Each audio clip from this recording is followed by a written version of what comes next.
Raúl Drubich es escritor. Dedicó parte de su vida a reconstruir la epopeya de su abuelo, Israel Moisés.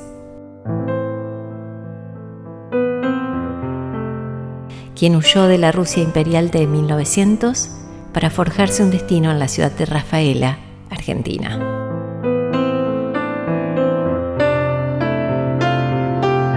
Con una mezcla de datos ciertos y acontecimientos históricos, Raúl se inspira en ellos, añadiendo toques de ficción en algunos detalles de ese viaje extraordinario, reviviendo una historia que hasta entonces se mantenía en penumbra.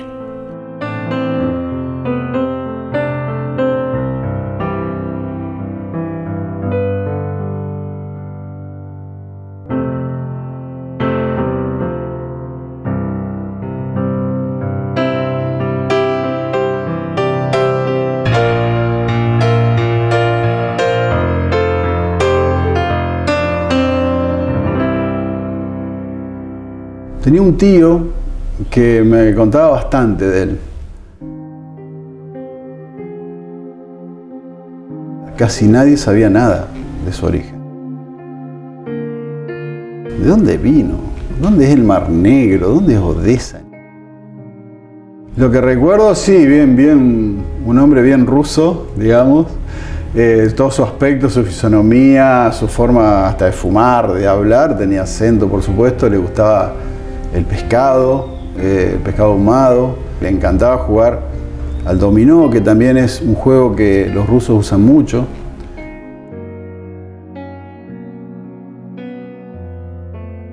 Raúl había convivido con su abuelo hasta los 9 años, cuando este falleció. Y fue entonces, al enfrentarse a los ecos de una historia familiar casi desconocida, que decidió escribir su primer libro. Una estrella en la otra orilla.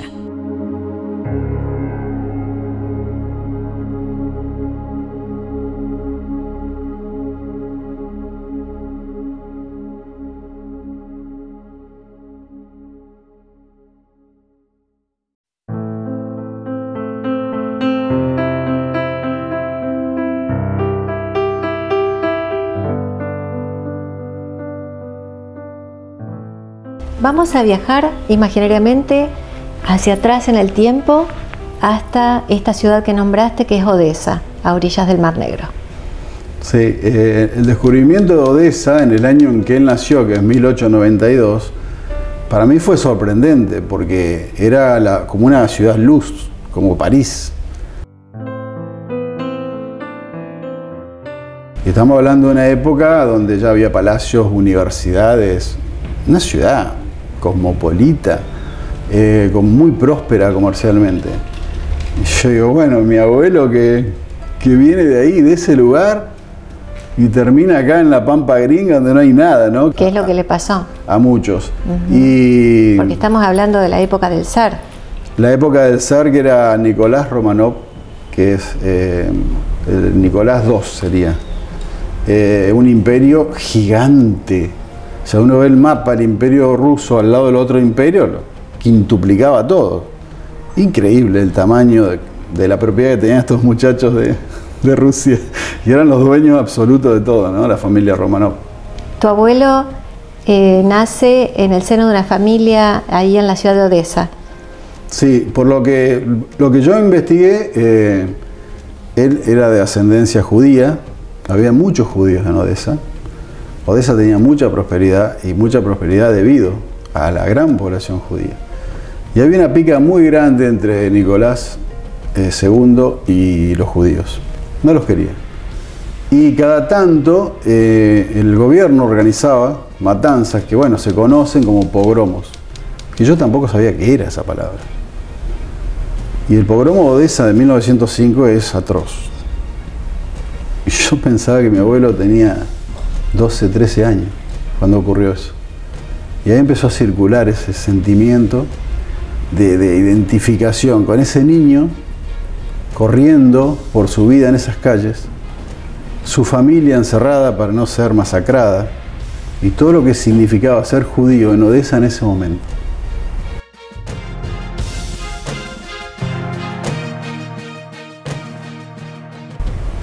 Y ahí empieza a circular la historia. A él una de estas matanzas lo sorprende en la calle. Sí, él escapa o trata de volver a su casa, no puede, y bueno, se mantiene escondido. Lo tiene escondido su patrón, porque de él muy chiquito ya trabajaba. Y bueno, todo su barrio, el barrio de los judíos fue atacado y algunos murieron, muchas personas. Ese patrón que era hojalatero y que le daba trabajo a él, lo tenía como aprendiz. Sí, era un griego que se llamaba Demeter. Lo escondió en el taller. Había investigado que había muchos griegos que eran del oficio en Odesa. Y muchos griegos iban a trabajar a Odesa. Tampoco los querían a los griegos. Una época difícil. Bueno, como siempre, ¿no? Mucha lucha racial, étnica, religiosa. Y bueno, después cuando empezó a crecer, lo empieza a tomar la ola del socialismo, de los rojos, empieza a nacer el movimiento rojo en Rusia. Y bueno, es increíble también el movimiento rojo. Cómo el socialismo empieza a hacer asambleas obreras. Y bueno, y es reprimido violentamente. No se puede esperar menos de un imperio. Y sin embargo, esa carrera sigue. Y él está inmerso también en esa carrera. Hasta que llega un momento cúlmine, que es en el que salva su vida, que es cuando decide irse, emigrar.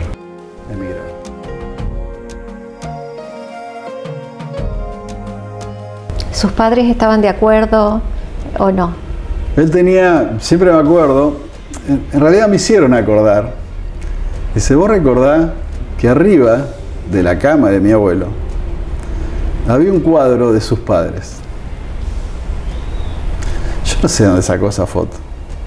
El papá y la mamá. O la trajo él de esa vez, o se la trajo la hermana que vino después. ¿Cuándo decide él empezar a emigrar, a salir de ese centro que era bastante convulsivo y revolucionario? Él decide en el mismo instante en que es llamado al servicio militar obligatorio. Donde en Rusia se consideraba el servicio militar que vos le entregabas la vida al zar.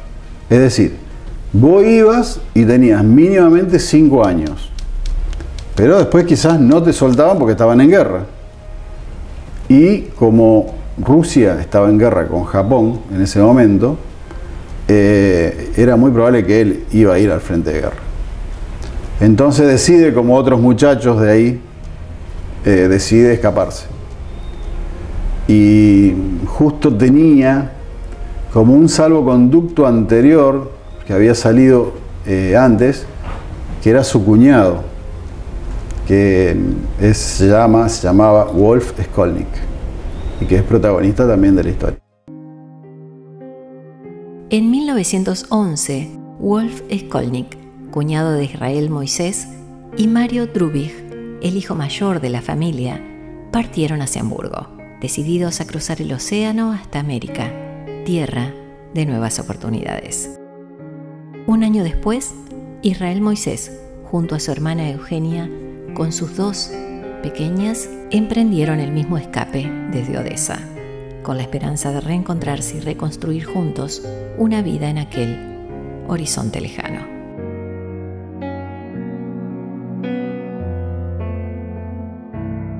Él se escapa con la hermana y las nenas de la hermana, que tenía dos bebés. La hermana iba hacia donde iba su marido, que era Skolnik. ¿Y no sabían a dónde iban? No, yo creo que, a mí me parece, que ellos querían ir a Estados Unidos. Porque Estados Unidos recibe en ese momento la mayor ola inmigratoria judía de Europa del Este, que era de la zona de Podolia, la zona donde estaban siendo como si fuese la Franja de Gaza, es decir, el Imperio Ruso iba tirando a los judíos en contra del límite para sacarlos. Ahí se arma una compañía, que es la compañía del barón Hirsch, que es una compañía de ayuda a los judíos, y los va sacando a Estados Unidos. A Estados Unidos llegan millones. Pero Estados Unidos saca una ley que corta absolutamente el ingreso de judíos al país. Así que muchos de los judíos que llegaban al puerto para embarcarse a Estados Unidos tenían que irse a otro lado. Y venían muchos para acá. Suponés que ese era el caso de tu abuelo. Yo supongo que sí. ¿Quedaron sus padres allá? Allá quedaron sus padres, una hermana, que es la que viene después, con el señor Heiker, que era su cuñado. Consiguen con Skolnick en el medio pasajes para poder sacarlos. Ellos ya salieron de Odessa, no de Hamburgo. Y ahí viene, unos años después, viene Heiker con la hermana de mi abuelo, que llegan a Rafael y se establecen ahí.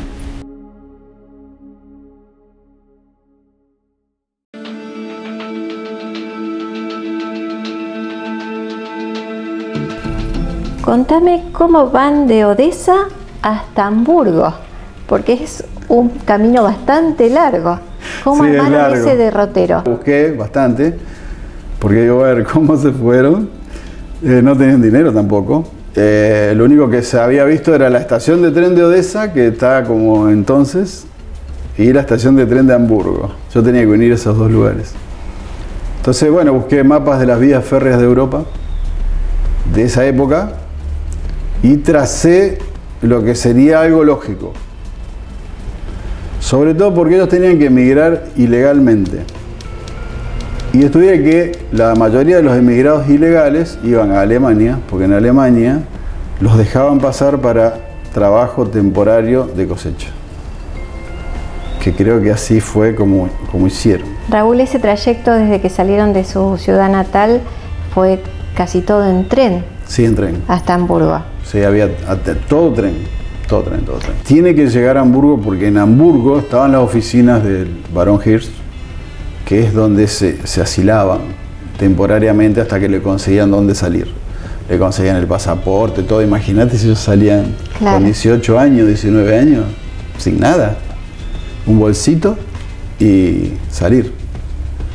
Ahí también le permitían, durante el tiempo que quedaran, que a veces solía ser un año o alrededor de esa cantidad de meses, trabajar en algo.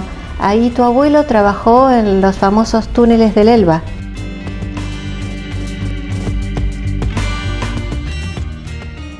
Después de leer tu libro, como te comenté en otra oportunidad, cuando volví a Hamburgo fui a ver esos túneles en los que tu abuelo estuvo trabajando. Y por un momento me imaginé a él ahí, también contándome parte de su historia.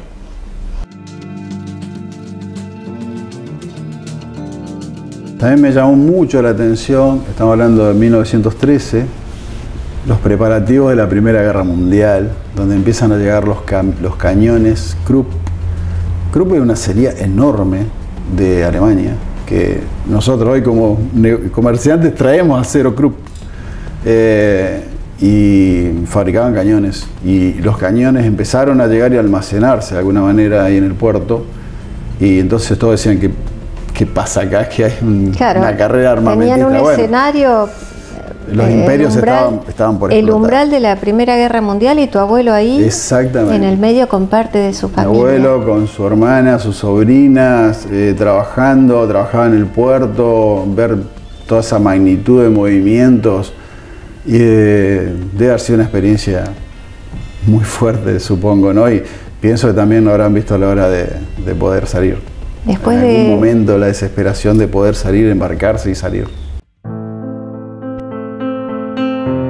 Llega el momento que le consiguen los pasaportes, los papeles para emigrar, para subirse a un barco, ahí en Hamburgo. Sí. En ese viaje en el que se embarca desde Hamburgo hasta el puerto de Buenos Aires, viene él con la hermana y las sobrinas. Sí. El otro hermano lo perdió. Se fue para otro lado. Sí. Es crucial recordar que su cuñado Wolf y su hermano mayor, Mario, se habían separado de la familia un año antes y se habían establecido en Hamburgo, desde donde planeaban embarcarse hacia Buenos Aires. Sin embargo, el destino tenía otros planes. Hasta hoy, se desconoce con certeza qué llevó a Mario a terminar en Estados Unidos. Tal vez fue un giro impulsado por intereses políticos, sociales o incluso religiosos. Esta situación era completamente desconocida para Israel y Eugenia, quienes solo tomaron conciencia de ello al llegar a la Argentina.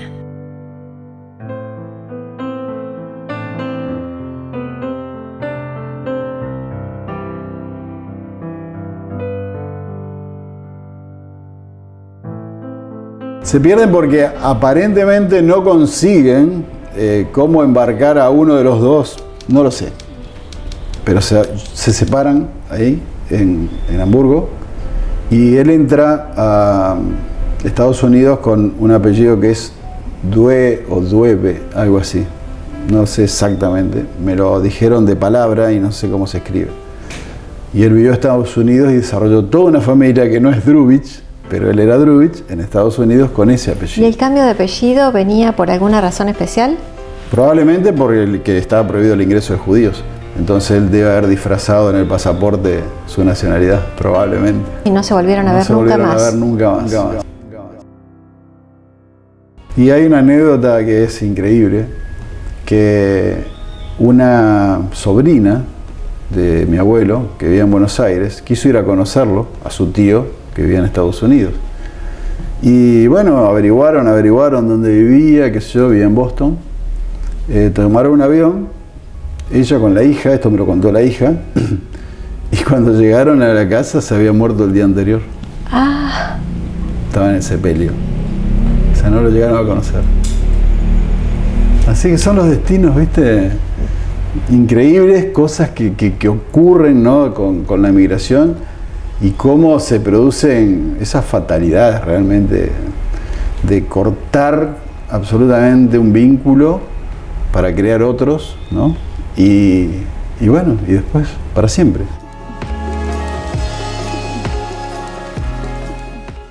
Recuerdo en una parte en el libro donde citás que alguien le había dado consejos de que cuando llegaran a la estación central de Berlín no compraran comida judía porque los iban a marcar enseguida. Tal cual, sí, eso, bueno, incluso llegando tanto en Europa como llegando a Sudamérica, tanto los que bajaban en Brasil, algunos bajaban en Brasil, en el Puerto Santos, otros bajaban en la Argentina, y los que venían, digamos, de turismo iban al fin del mundo, que era la vuelta a Ushuaia. El Cap Arcona era un barco de turismo, con cancha de tenis y todo, y ellos estaban atrás, abajo de todo. Y cuando llegaban acá, había muchos problemas inmigratorios con los judíos, muchos. A tal punto que en los barcos, que yo lo cuento, se cortaban la barba, que era para ellos el símbolo de la sabiduría, de la experiencia, de todo lo que significa para esa clase de judío. Sin embargo, tenían tanto miedo al bajar que los deportaran, que bueno, hacían todo ese trabajo. Ahí yo cuento una parte donde se arma una peluquería ahí media improvisada en el barco y se llena de pelo la zona porque tienen que afeitar a 100 o 200 personas una barba de medio metro.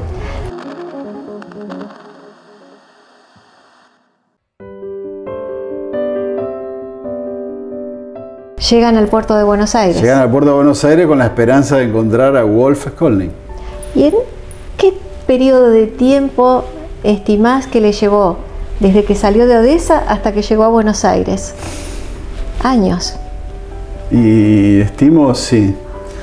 Las nenas habrán crecido un año mínimo, porque yo estimo que en Hamburgo estuvieron bastante, hasta que pudieron salir. Cuando llegaron a Argentina, la más chica habrá tenido 2 años, según mi estimación, y la otra habrá tenido 3 años y medio. Y lo tenía que buscar el padre, porque obviamente no sabían dónde estaba. Y no había correo electrónico, no había mensajes de texto. No, estaban ellos y Buenos Aires, y su idioma. ¿Pero sabían aproximadamente en qué lugar buscar, en qué área, en qué ciudad? Nadie me lo dijo. Nadie, nunca, sabe cómo fue el arribo. Yo me lo imaginé que Buenos Aires no era tan grande y que la colectividad judía se relacionaba subterráneamente. Y creo que de ahí debe haber salido algún dato de un emigrado que viene de tal lado, en tal fecha, y así habrán buscado hasta que encontraron alguna zona y dieron con él. ¿A dónde estaba? Estaba ya desarrollando su industria, que fue una industria exitosísima, dedicado a los envases de cartón. Ahí fueron a trabajar primero los dos. La familia Szkolnik decidió establecerse en el barrio de Almagro, en Buenos Aires, donde fundaron una fábrica y asentaron sus raíces. Israel, ya casado con Ana, optó por emprender una nueva etapa junto a ella, trasladándose a la provincia de Santa Fe para iniciar su propio camino y construir su hogar. Tu abuelo tiene un nombre, Israel Moisés Rubich. Sí. ¿Ese nombre lo acompañó hasta dónde? Y hasta el pasaporte, porque yo no lo conocía. O sea, para mí era Mauricio Drubich. ¿Cuándo cambia ese nombre y quién le aconsejó cambiar el nombre? El nombre lo cambia en Buenos Aires, sin lugar a dudas. Cuando llega al hotel de inmigrantes. Porque el pasaporte está escrito con el otro nombre. En el hotel de inmigrantes, donde se juntaban todos, había italianos, bueno, debe haber sido algo españoles, fantástico, de todo. Una torre de Babel. Claro, exactamente. En ese mundo, creo yo, que identificarse con el judío no era muy favorecido. Entonces, creo que tanto él como otros que hayan sido de la onda, se cortaron la barbita, se cortaron el pelo, se vistieron distinto y se cambiaron el nombre para, digamos, ser de la corriente, ¿no? Y bueno, hay algo en el camino que nos olvidamos, que es la mujer, Ana, de mi abuelo, que es un descubrimiento que yo hice a través de la investigación, porque mi abuela se llamaba Matilde. Desde el Museo de Moisés Ville me consignan un viaje de Israel Moisés Drubich y su esposa Ana F. de Drubich a Rafael. ¿De dónde viene Ana F? Tu abuelo? ¿Quién es Ana F? Le pregunté a mi mamá, a todos, nadie sabía nada, o el que sabía no lo decía. No sé, una novia que tuvo el abuelo. No, digo, una novia no puede ser porque es de Drubich. Así que bueno, un revuelo familiar fue eso. Pero bueno, se fue aclarando, el apellido de Ana era Friedman, venía de Europa, como él, de la zona de Podolia. Supongo que la conoció en el barco, se enamoraron y en Buenos Aires se casan y ya empiezan a convivir. ¿Por qué digo esto? Porque en la vuelta que hace por la Argentina, él cuando llega a Moisés Ville ya está casado. Así que yo estimo que él estaba casado ya en Buenos Aires. No tuvieron hijos y por lo que me contaron, ella se fue, lo dejó.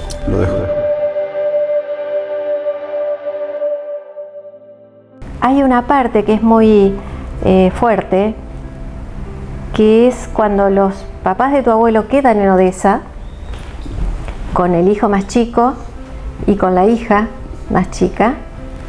De ellos no se sabe más nada. Algo pudiste averiguar vos, que el nene murió de hambre. Sí, y ellos también. Y la nena es la que salió. Viene a la Argentina años después. Salió justo. Justo pudo escapar. Sí.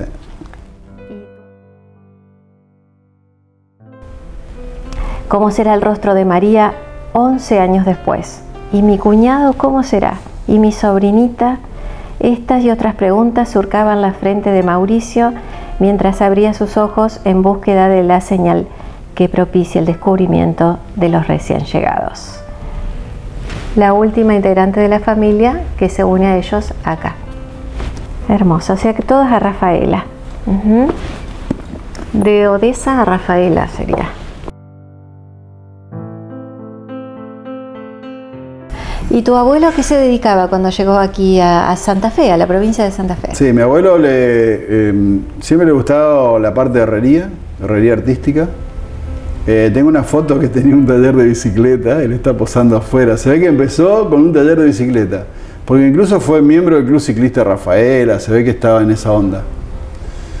Pero yo te digo, eso todo descubrimiento porque nadie sabía nada. O sea, empezamos a buscar y encontrar fotos que tenía esta sobrina, una mujer de mucha edad, que tenía fotos que no tenía nadie, que nadie la había investigado. Entonces vimos que tuvo una bicicletería, que tuvo un taller de herrería y que bueno, luego se dedicó a la metalurgia.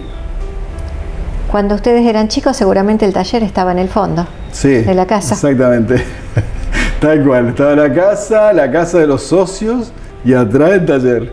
Era todo como una sola cosa. ¿Ustedes como familia mantienen el legado de tu abuelo?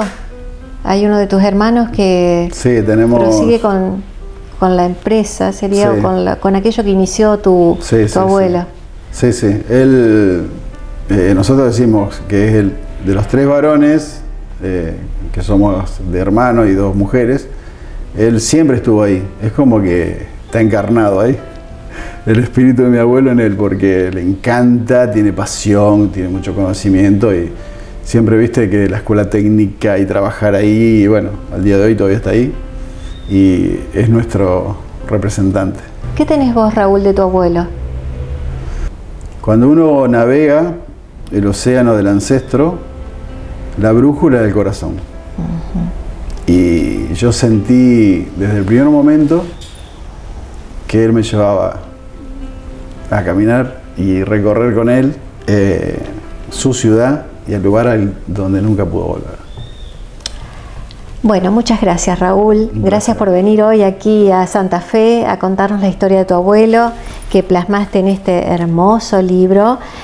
Tenés otras producciones también muy interesantes de las que vamos a hablar en otros programas, pero hoy quería justamente compartir con toda la gente que nos está escuchando del otro lado la historia de Israel Moisés. Exactamente. Rebautizado como Mauricio. Exactamente. Drubig.